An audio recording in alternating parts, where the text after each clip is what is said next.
Maintenant que vous savez qu'il est possible de gagner 1 million de dollars et une médaille Field en résolvant les problèmes de maths, notamment en prouvant la conjecture de Poincaré, savez-vous comment cette conjecture est née?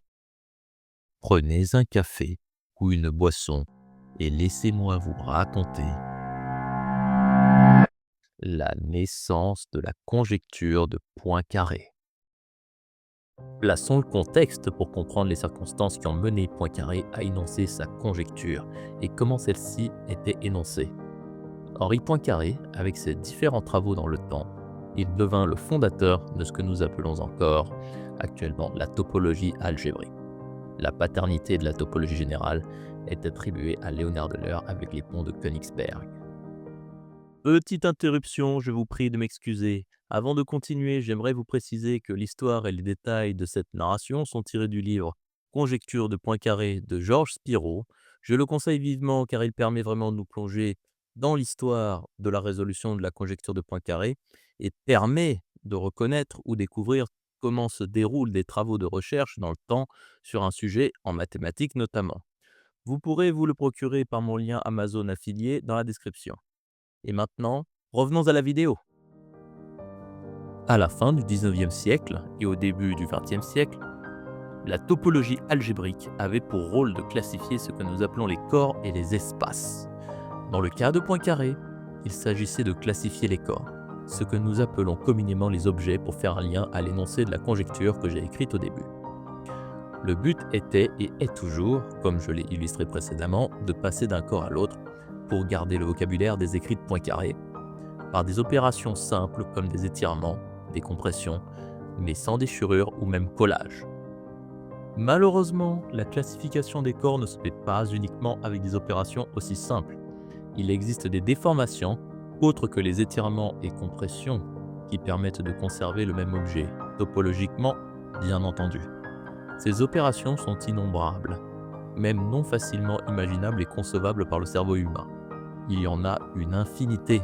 Pour essayer de classifier les corps, il fallait alors trouver des caractéristiques permettant d'assurer leur unicité. Autrement dit, lorsque deux corps ont ces caractéristiques identiques, alors ces deux corps étaient topologiquement identiques.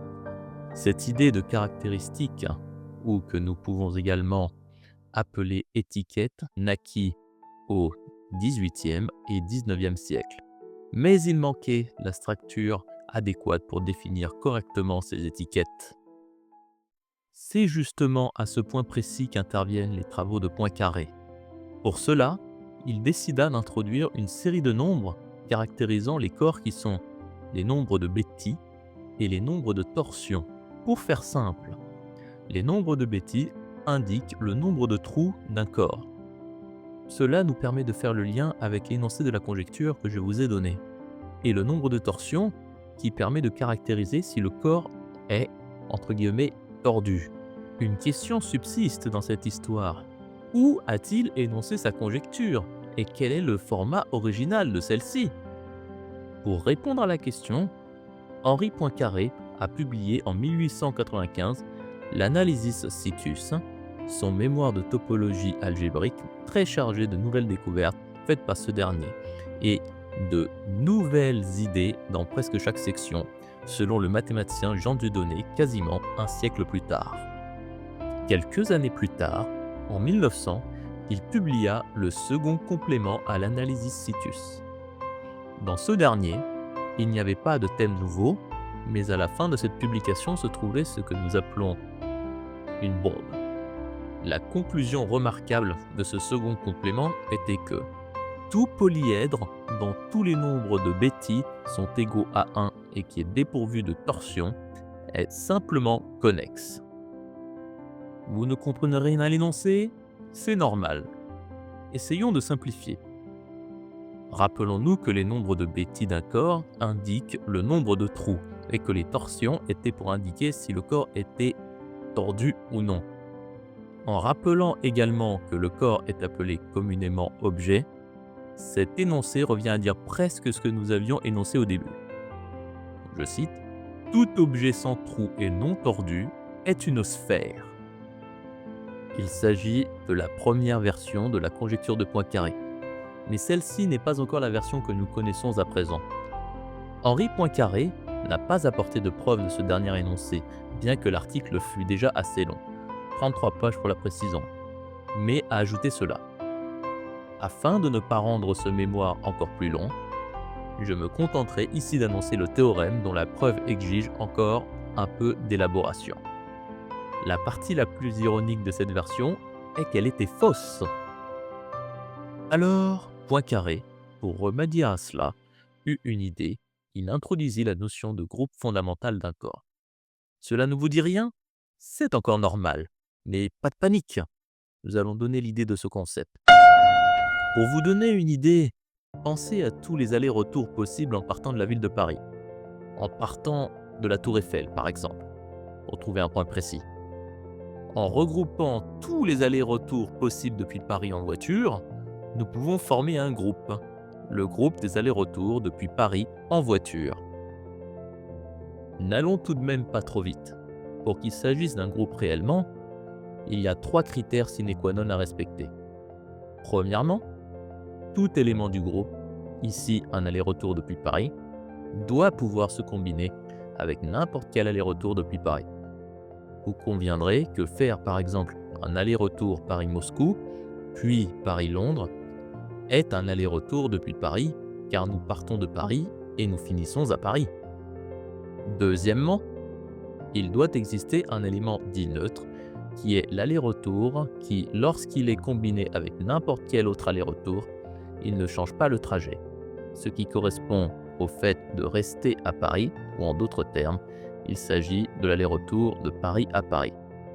Nous sommes bien d'accord que faire l'aller-retour Paris-Paris, puis un aller-retour Paris-Moscou, est la même chose que de faire ce même aller-retour Paris-Moscou seulement, ou encore ce même aller-retour Paris-Moscou, puis Paris-Paris. Dans ce cas, l'aller-retour Paris-Paris ne change aucunement le trajet. Et c'est pour cette raison que nous l'appellerons le neutre. Troisièmement, nous devons toujours avoir pour tout aller-retour un inverse. Pour cela, nous prenons le trajet en sens contraire.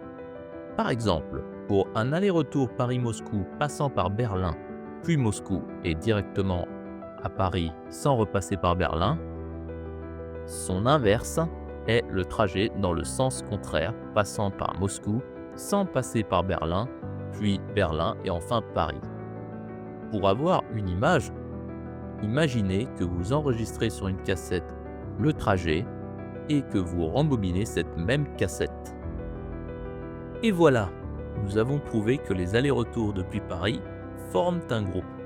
Nous ajoutons un 4e critère que nous appelons commutativité, qui consiste à dire que, par exemple, faire un aller-retour Paris-Moscou, puis Paris-Londres est la même chose algébriquement que de faire un aller-retour Paris-Londres, puis Paris-Moscou. Je précise bien algébriquement, car dans les faits, il est différent de faire un aller-retour Paris-Londres, puis Paris-Moscou, ou un aller-retour Paris-Moscou, puis Paris-Londres. Nous pouvons désormais attaquer le vrai problème. Nous considérons une sphère, puis un tore à une anse et un tore à 2 anses. Nous revenons au groupe fondamental. Pour faire simple, le groupe fondamental est le groupe représentant les lacets possibles sur un corps. Ici, la sphère et les 2 tores en question. Autrement dit, en considérant un point du tore par exemple, il s'agit de la représentation de tous les allers-retours possibles en partant de ce point. Lorsque nous prenons des lacets sur le tore, nous pouvons remarquer que nous pouvons l'enrouler en passant par le trou central ou encore en entourant le trou et plusieurs fois même. Mais vous remarquerez que ces lacets ne pourront pas se contracter en un point sans sectionner, couper ou déchirer le tore, comme pour un élastique autour d'un poignet. Les éléments qui compteront dans ce cas seront le nombre d'enroulements du lacet autour du trou central et le nombre d'enroulements passant par le trou. Nous ajoutons ensuite un signe devant ces nombres d'enroulements pour indiquer le sens de l'enroulement, sens inverse des aiguilles d'une montre ou sens d'une aiguille d'une montre, pour faire simple. Une fois cela établi, nous en déduisons qu'un couple de nombres avec signe décrit totalement les différents enroulements possibles effectués. Par exemple, toujours pour faire simple, le couple 2-3 indique que le lacet est enroulé 2 fois dans le sens des aiguilles d'une montre autour du trou central et 3 fois dans le sens inverse des aiguilles d'une montre en passant par le trou central. Tout comme pour l'exemple des allers-retours, comme nous sommes dans un groupe, le groupe fondamental, nous pouvons combiner les lacets partant du même point. Pour comprendre une combinaison, nous considérons en partant du même point un lacet qui a pour couple d'enroulement 3-4 et un autre 1-2. La combinaison consiste à faire la somme coordonnée par coordonnée. Donc 3 plus 1 qui nous donne 4 pour les premières coordonnées et moins 4 plus 2 qui nous donne moins 2 pour les secondes coordonnées. Cela nous donne le couple d'enroulement 3 plus 1 moins 4 plus 2 qui est 4 moins 2. Autrement dit, le lacet obtenu s'enroule 4 fois dans le sens des aiguilles d'une montre autour du trou et 2 fois dans le sens inverse des aiguilles d'une montre en passant par le trou. Vous pourrez constater que le neutre dans ce cas sont les lacets représentés par le couple d'enroulement 0,0. En d'autres termes, ils ne s'enroulent ni autour du trou, ni en passant par le trou. Et vous reconnaîtrez l'inverse pour les lacets représentés par le couple d'enroulement 8-5 par exemple. Il s'agit des lacets représentés par le couple -8-5, ceux qui s'enroulent dans le sens opposé.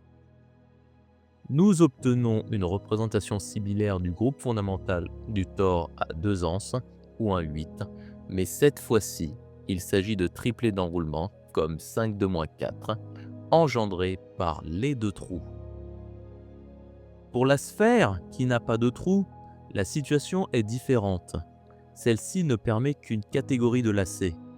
Les lacets qui peuvent se réduire à un point. Vous pouvez également réaliser l'expérience chez vous en mettant un élastique autour d'un ballon.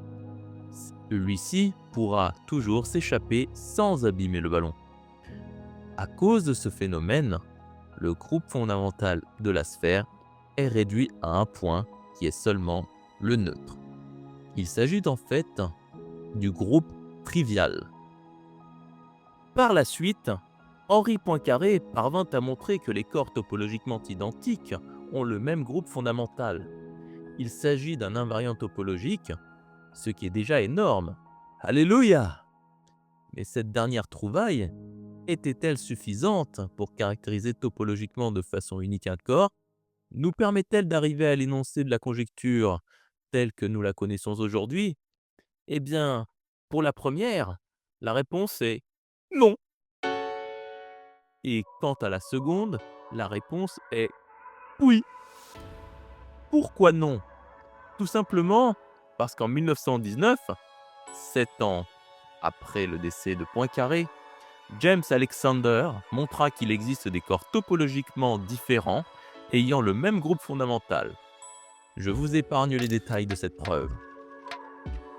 Toutefois, même si le groupe fondamental ne permettait pas de caractériser topologiquement un corps de façon unique, ceci a permis à Poincaré, grâce à un cas particulier, d'énoncer sa conjecture sous forme de question dans un manuscrit qu'il expédia à la rédaction du Circo Matematico à Palerme.